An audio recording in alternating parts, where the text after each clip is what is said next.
immature as Paul. Younger women like you are definitely better. It's embarrassing to be seen with an older woman like you.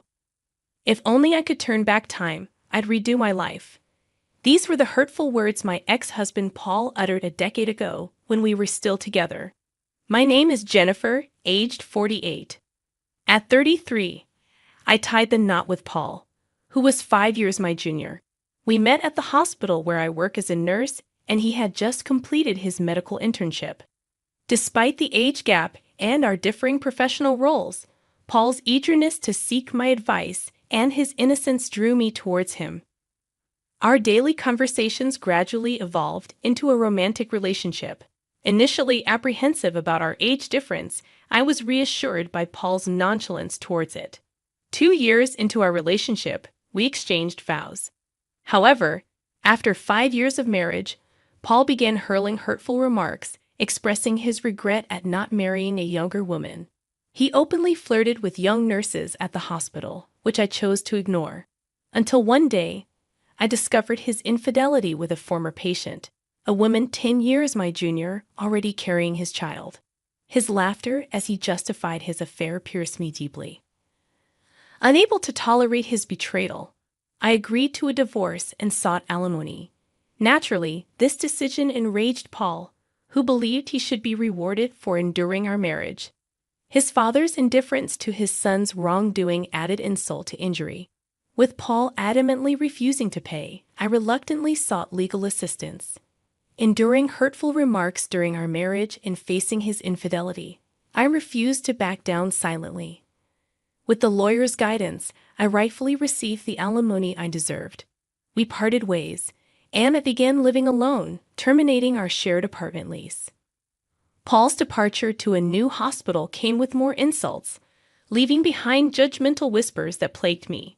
The constant gossip eventually took a toll on my mental well-being, prompting my decision to leave the hospital after a period of aimless drifting. Realizing my love for both work and physical activity, I actively sought out a new professional environment. Fortunately, a small maternity clinic just 2 stations away from my current residence was hiring nurses. Following the interview, I was immediately welcomed into the team, despite the clinic's minimal staff of both doctors and nurses. The atmosphere felt warm and inviting, conducive to providing excellent care for patients. During one of the clinic's relatively calm days, a pregnant woman, referred from another hospital, arrived for her appointment. Upon hearing her name, which happened to be the same as Paul's affair partner, I couldn't help but wonder if it was just a coincidence. Confirming her husband's name as Paul, a doctor, it became undeniable that she was indeed my ex-husband's current spouse. Despite the unexpected encounter, I hesitated to reveal their connection to anyone else. As days passed, I found myself unable to address the situation. Then, one day, Paul and his wife came in for a checkup. Paul's eyes widened in surprise upon seeing me, clearly not expecting our paths to cross again. Truthfully, I had hoped to avoid such encounters, especially in a setting like this. "What are you doing here?" Paul's accusatory tone made his wife realize who I was. "Wait, is this? Did you come here to harass us?" His words stung, and I struggled to explain that I had been working at the clinic long before knowing of their proximity. Disregarding my explanation, Paul continued his tirade, accusing me of stalking them and causing trouble. Despite being clearly in the wrong, his words drew judgmental stares from those around us, making me feel uncomfortable. Fearing for their safety, Paul's wife feigned distress, insinuating that I posed a threat to her and the baby. With that, the attending physician intervened, urging me to leave the examination room to diffuse the tension. While I understood the necessity of prioritizing the patient's well-being, the encounter left me feeling shaken and unfairly judged. I found myself in a situation I didn't want to be in, feeling utterly miserable. With the details of my divorce now known, something I had hoped to keep private, I became acutely aware of the judgmental glances around me. To add to my discomfort, Paul's wife continued to frequent the hospital, openly criticizing me, despite everyone knowing I wasn't at fault. As a patient, and one with a delicate pregnancy, I felt torn between avoiding upsetting her and respecting her privacy, leaving everyone at a loss for words.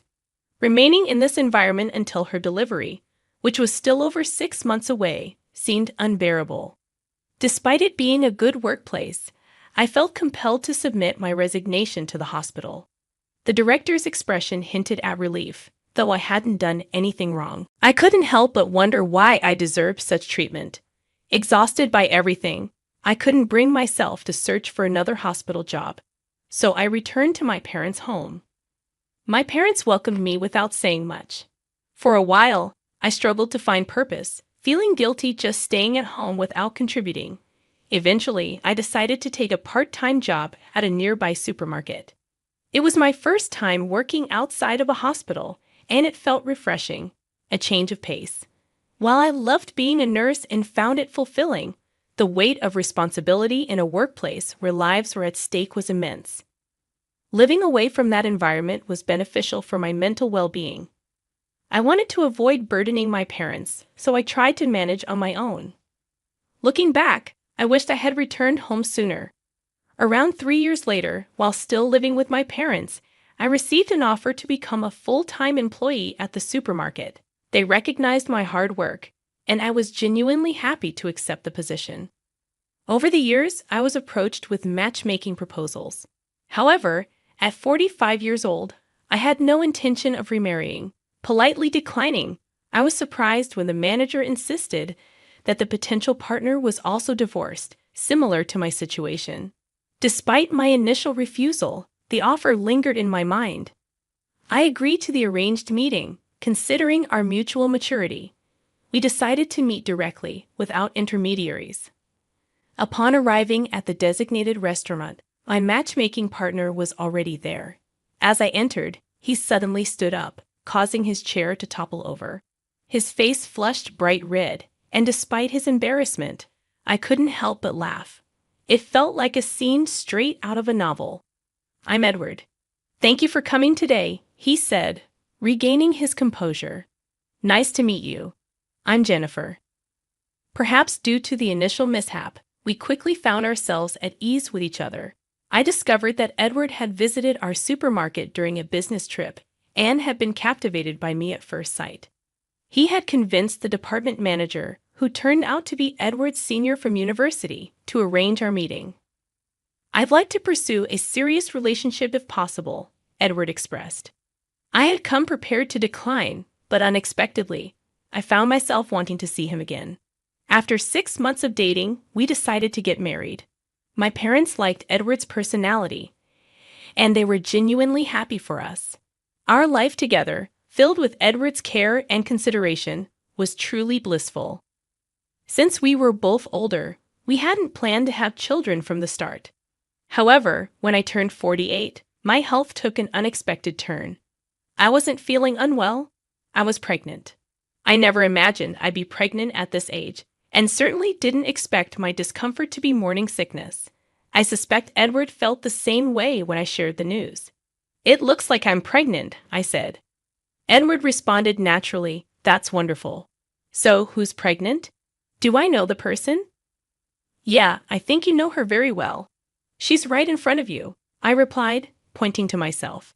Edward looked bewildered, staring at my belly. "Huh. I'm the one who's pregnant," I clarified. He remained silent for a moment, processing the news. Then, with wide eyes, he asked, "Wait, so you mean we'll be parents?" "Yes, it seems that way," I confirmed. "Really?" he exclaimed. "Wow." As he hugged me tightly, I could hardly believe it. "Unbelievable, it's a miracle," I whispered. "Is it okay if I go through with it?" While I had never considered not having the baby, my age was a factor. Thinking about the future made me anxious. Even at the hospital, they asked, "What will you do?" I understood the risks of advanced maternal age for both mother and child. Not everyone would agree with our decision. People might question how old we'd be when our child turned 20. The uncertainty of parenting at this age also worried me. Still, I couldn't bear the thought of ending a life that had taken root. "What are you saying?" "Of course, it's natural." Edward's immediate response made me happy. I believed it reflected Edward's genuine feelings. However, after a while, he started worrying about my health. Even for a man like Edward, I could imagine the potential challenges. We discussed it thoroughly, and our desire to have the baby remained unchanged. We began preparations with the doctor's guidance. Both our parents were surprised and concerned, but they were genuinely thrilled.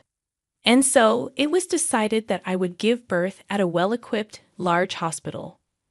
The obstetrician was a very caring and competent doctor, which was reassuring. On one of the prenatal checkup days, not only the obstetrician but also an internal medicine doctor came for extra precaution. Edward was supposed to be there too, but unfortunately, he had urgent work and couldn't make it. So, I entered the examination room alone. To my surprise, there was my ex-husband Paul. Honestly, encountering him again in such a place felt unbelievable. Ha, seriously. You're a 48-year-old pregnant woman. It's impossible to give birth at your age. He burst out laughing. The obstetrician and the nurse present both had puzzled expressions, but Paul paid no attention. You have no right to say such things. I'm just concerned, I retorted. A grandma getting pregnant? It's gross, he continued. Is that how you treat patients? Even without the anxiety that pregnant women already face, spewing such hurtful words is unbelievable. And you called yourself a doctor. What are you acting all high and mighty for?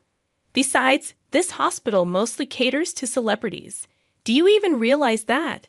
It'd be better for you to leave before embarrassing yourself, doctor. I'll leave without being told. Giving birth in a hospital where doctors like you work? No way, yeah. Just go, doctor, Paul sneered, pointing towards the door. This lady is the wife of the Taylor Group's significant donor. Son's wife, to be precise. Huh? You might not know her since you're new here. He continued, but before he could say more, Mrs. Taylor intervened. This can't be true, but we're complete strangers. Nevertheless, your recent remarks were way out of line. As Mrs. Taylor said, it's hard to believe a doctor would say such things. Edward, my husband, walked in just as Paul turned pale. Sorry for being late. My wife was. Edward began, sensing the tension in the room.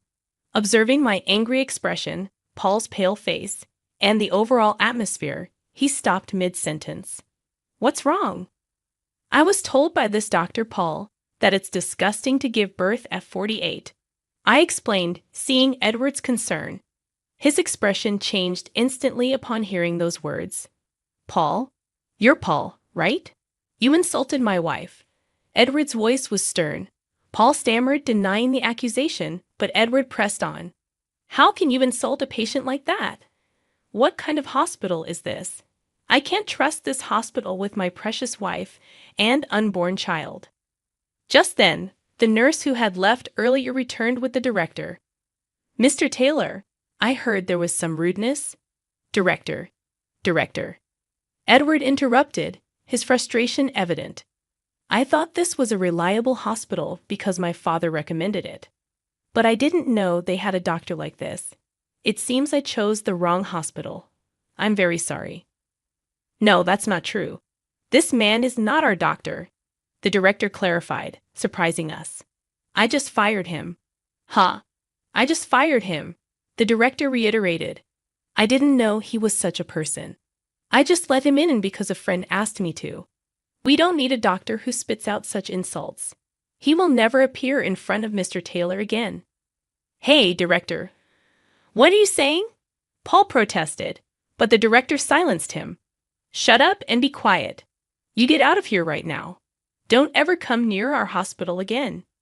Hearing the director's words, Paul protested, but the obstetrician who was there dragged him out of the hallway. The director apologized profusely, and we regained our composure and sat back down.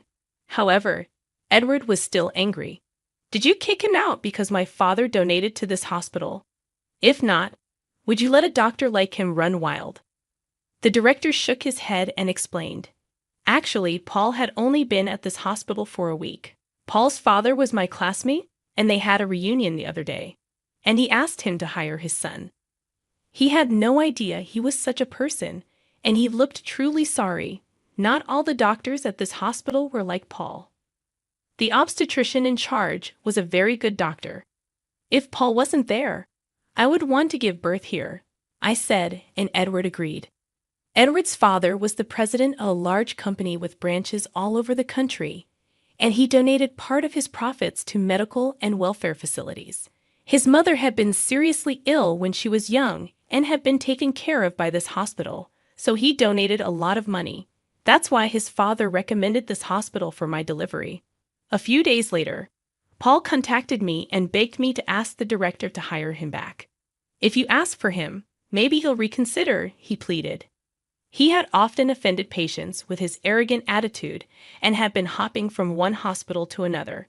I couldn't believe he kept making the same mistakes. His father had told him that if he got fired again, he would have no future.